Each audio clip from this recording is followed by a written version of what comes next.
Quais são as diferenças entre casamento e união estável? Geralmente, a pessoa que me procura com esse questionamento, ela está passando por alguma dessas três situações, que são as mais comuns, tá?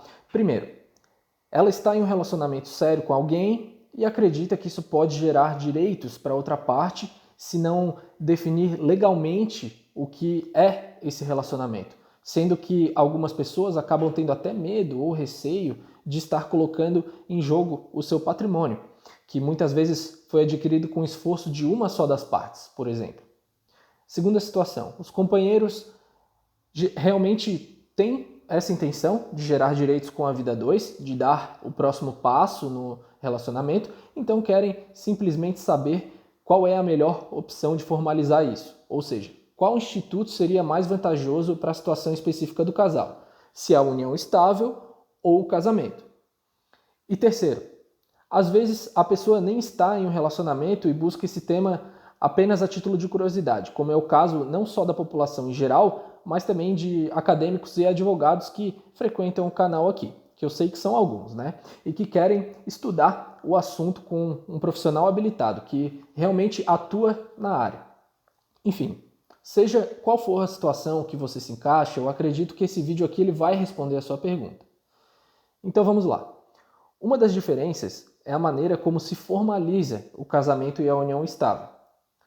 É que para constituir o casamento é necessário obrigatoriamente um ato formal, ou seja, o casal passa por um procedimento burocrático antes, com a habilitação do casamento através do cartório de registro civil, onde as partes vão apresentar seus documentos, juntamente com duas testemunhas, para então preencher um formulário e recolher as custas. Isso 30 dias antes do casamento.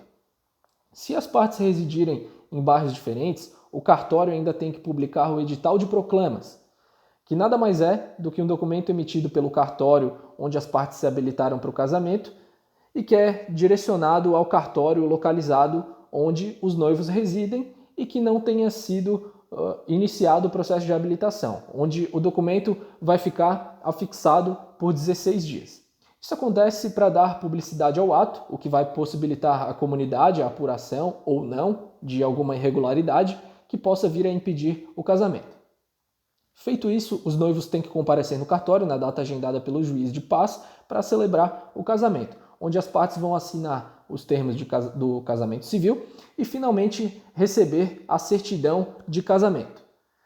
Na união estável, pessoal, é tudo muito mais simples. Basta que as partes compareçam em um cartório com os documentos necessários e formalizem a união por escritura pública, onde, inclusive, poderá constar que a união foi constituída em data anterior àquela em que for efetivamente assinada a escritura.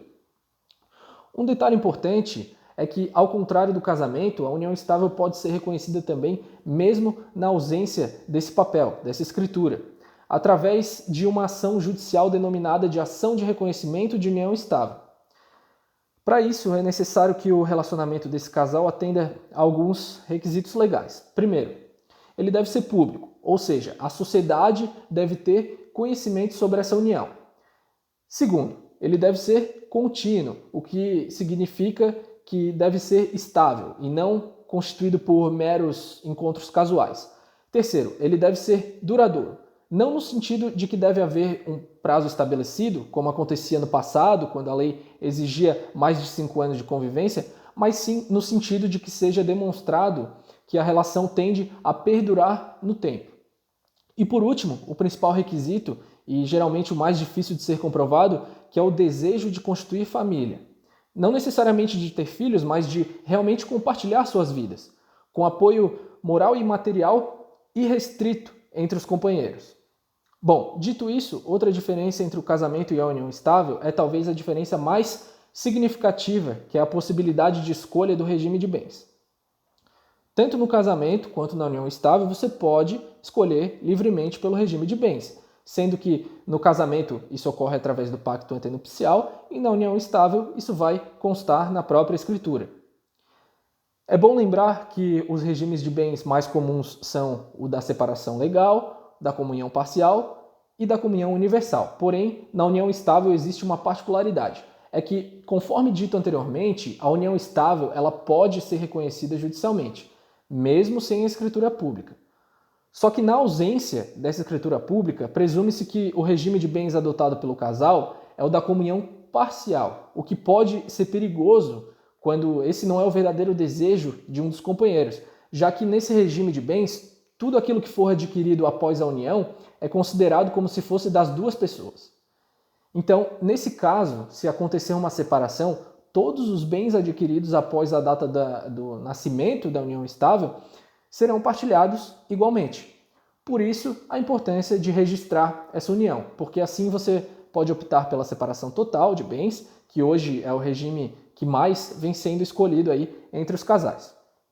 Outra diferença básica, entre o casamento e a união estável é a questão do registro civil.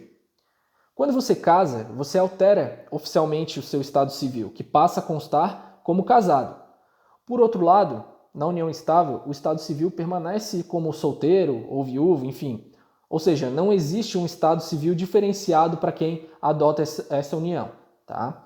Por último, a diferença que eu quero trazer aqui para vocês é sobre a alteração do regime de bens.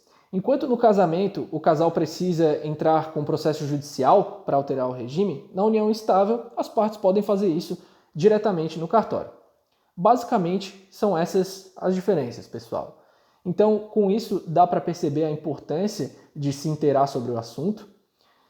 Inclusive, eu sempre aconselho que antes de constituir uma união estável ou matrimônio, o casal busque a orientação do advogado. Isso não é luxo, porque para formalizar uma vida a dois, a contratação do advogado não é obrigatória, mas para divorciar ou dissolver a união estável, sim.